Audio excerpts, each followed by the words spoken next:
Hello, friends and fellow lovers of all things beachy.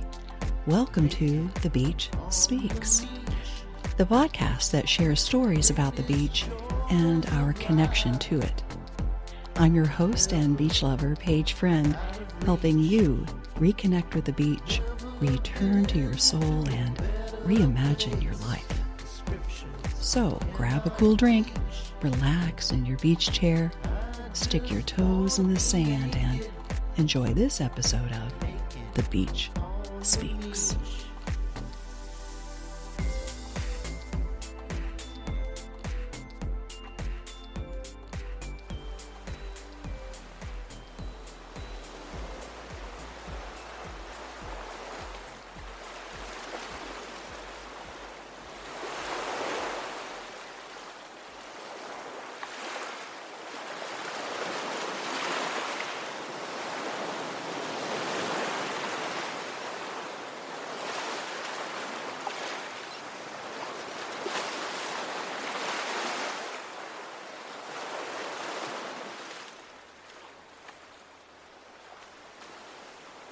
Hey, beach lover. A few days ago, I was a guest on an Instagram Live with Amanda from Northern Tide Studio and Wallace J. Nichols, author of Blue Mind. We were talking about water, the Blue Mind movement, and the healing properties of the ocean. And Amanda asked how living at the beach had changed me. And I don't know why. That question caught me off guard. It was a great question. I wasn't really sure I had the answer. At least nothing I felt I could articulate at the moment. And if I had the chance to answer the question again, I would say that although I'd always felt a connection to the beach and the ocean, now that I live here, we've bonded. We're in a relationship.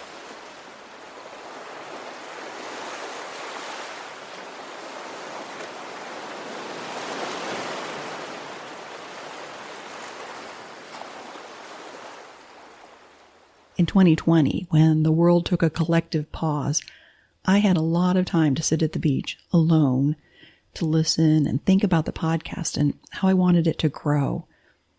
I needed to connect with other beach lovers, but since no one was meeting in person, I went to where everyone was at the time, Facebook. I searched the words beach lovers, and the first group to come up was called I Love the Beach. The members were people from all over the world sharing photos of their favorite beach getaways and posting beach memes with sayings like, I followed my heart and it led me to the beach, or life is just better at the beach. There were rarely any comments, just likes and loves and various forms of happy emojis. And I wanted to get the conversation going, so instead of a catchy meme, I posted a question in large plain white lettering on a turquoise blue background. What do you love most about the beach? And minutes later, a flood of responses appeared in the comments. The majority of the comments were about how peaceful, soothing, or healing it felt to be at the beach, and I certainly could relate to that. But what stood out to me was that nearly everyone said something about the ocean, the water. I could really relate to that. That's what I love most about the beach, the water. There's a sense of comfort and belonging. It feels like home. I felt compelled to tell a story about this relationship with water. I was sure I had a story to tell, but honestly, I didn't know what story to tell or how to tell it. Normally, when thoughts come to me, they flow fast, and I need to write them down before they disappear. So I dug out my journal at the bottom of my podcast equipment bag and I waited for the tsunami of ideas to come. But nothing. Not a drop. Typically, a walk along the shoreline would be enough to boost my creativity and get the ideas flowing again. But we were traveling and there was no beach nearby, so I did the next best thing. I took a bath. Some people say they get their best ideas in the shower. For me, I prefer a soak in the tub. I queued up a playlist of ocean music on my phone, hopped in the water and let the thoughts ebb and flow, and then waves of memory started rolling in. I started making a mental list. Learning to swim by jumping into the deep end of the pool. My first trip to the ocean. Growing up in a house across the street from the river. Sunday afternoon hikes in the woods along a stream. Swim team. I was amazed how ubiquitous water had been in my life and how it has shaped who I am. Especially swim team. I never really thought about its significance, but being a member of the swim team was a major part of my formative years, and that's where my relationship with water really began. You know the saying, water is life? Well, water really was my life back then. From childhood to young adulthood, and it started at the YMCA.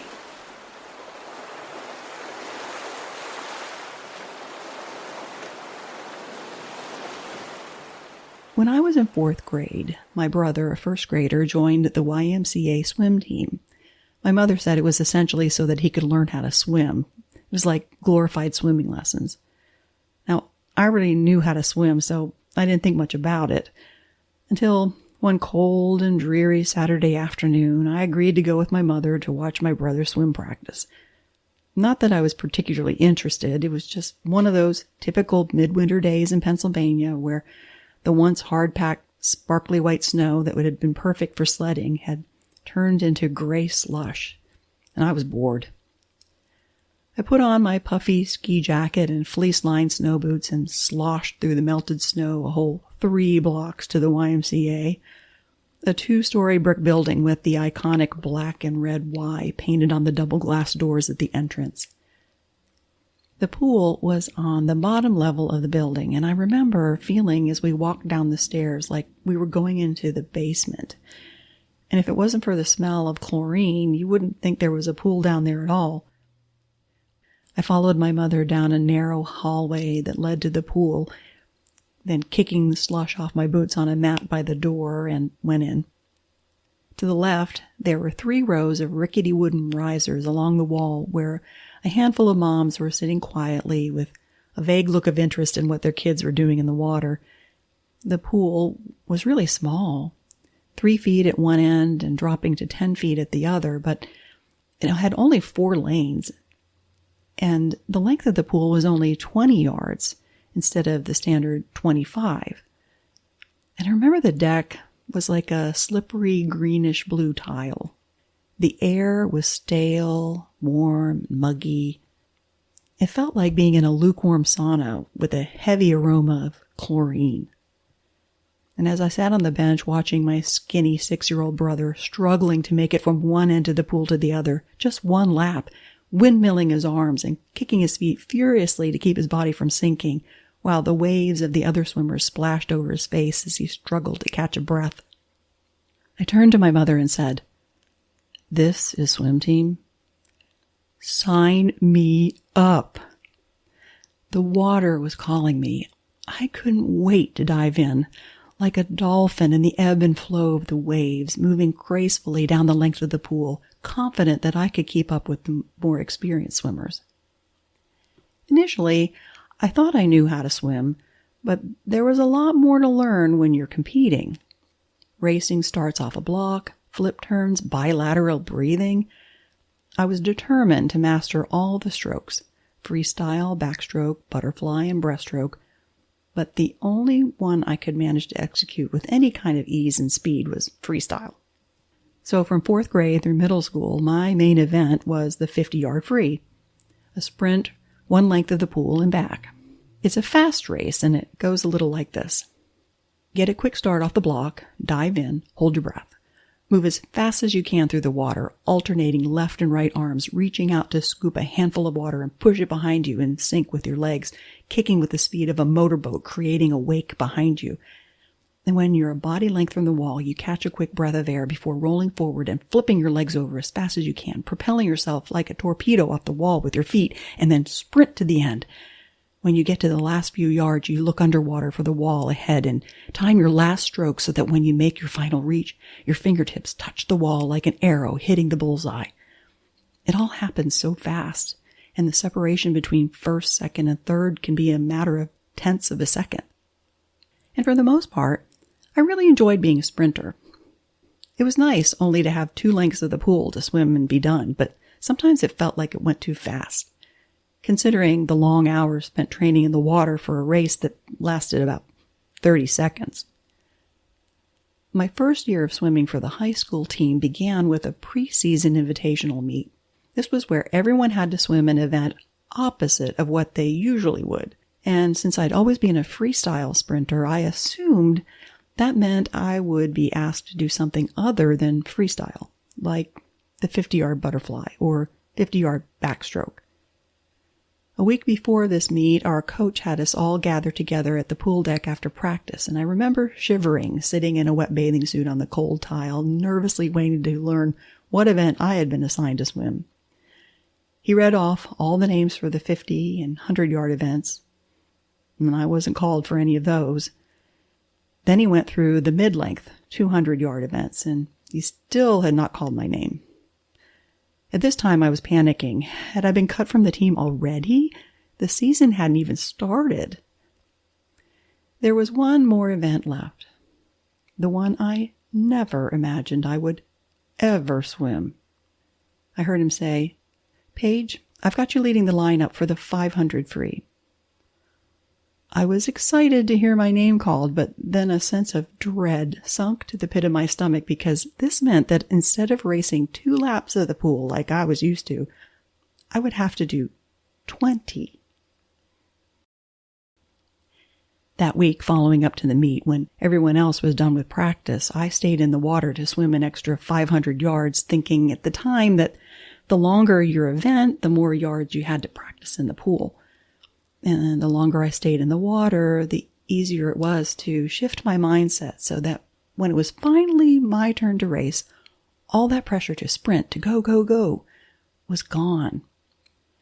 I just dove in and swam, kicking at a smooth and steady pace, taking a breath every 3 to 5 strokes. 1 lap, flip. Another lap, flip. I didn't think about where the other swimmers were. I just settled into a steady pace. 1 lap, 2 laps, 3, until I touched the wall at 20. I was exhausted, but at the same time I felt like I could keep on swimming. And I remember looking up at the board to see where I finished, and I couldn't believe it. I came in first place. I was now the team's official long-distance swimmer. However, that meant more time in the pool, extra practice early morning before school, and regular practice after school. And I can't say that I looked forward to getting up at 5:30 a.m., but I knew that as soon as I got in the water and started the workout, I'd feel better about myself afterward. I never thought why that was. It just was.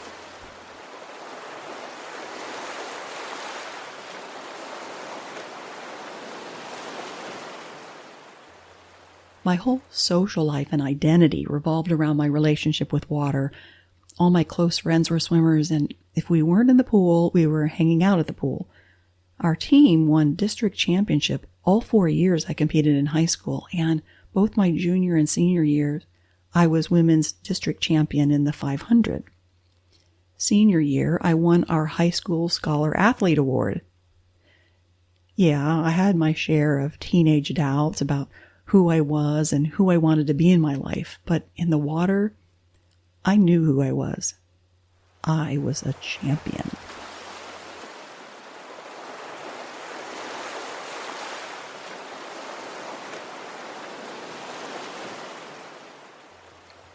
Then came college. It was really difficult for me to adjust. Everyone seemed so much smarter than me and were way better at keeping up with their studies while still having some fun. I didn't think it would be so hard. High school was pretty easy, but now it was a struggle to keep up. I was drowning in books and papers and tests and a part-time campus job, but it was water that kept me from sinking. I was missing that mind-body connection I had when I was in the water, so I decided to ditch my study group to spend time in our campus pool, just to do some laps to clear my mind and boost my mood. And After a few weeks, I decided to join the swim team. And pretty soon, my social life and emotional life revolved around swimming again.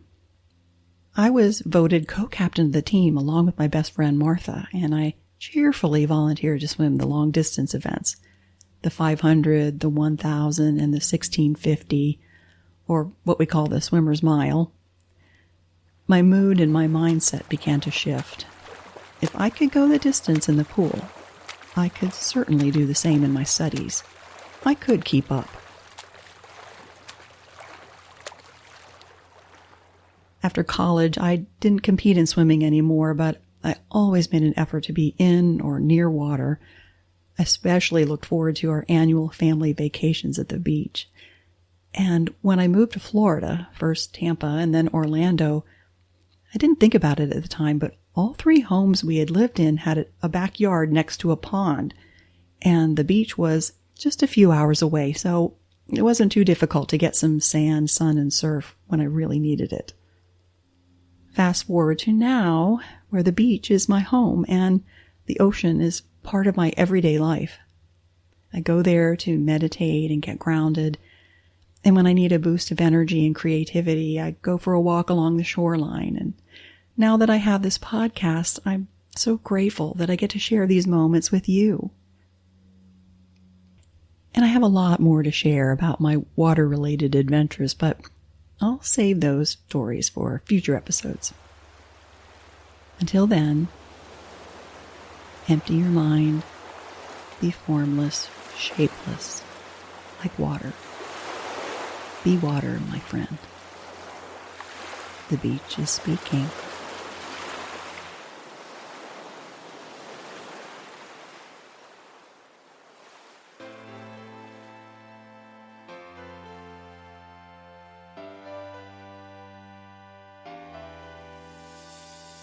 Thank you for tuning in to another episode of The Beach Speaks.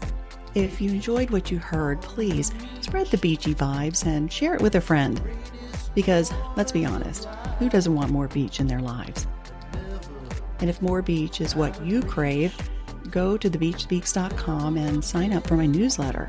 It's an easy way to stay in the know, collect some tips and travel hacks for your next beach adventure, and find out what I'm doing at the beach. And if you want to dive deeper into the ocean of support, consider becoming a Beach Speaks Patreon member. Your contribution helps keep the podcast afloat, and you'll enjoy some cool perks that only our Patreon family gets to enjoy. The beach is speaking. Are you listening?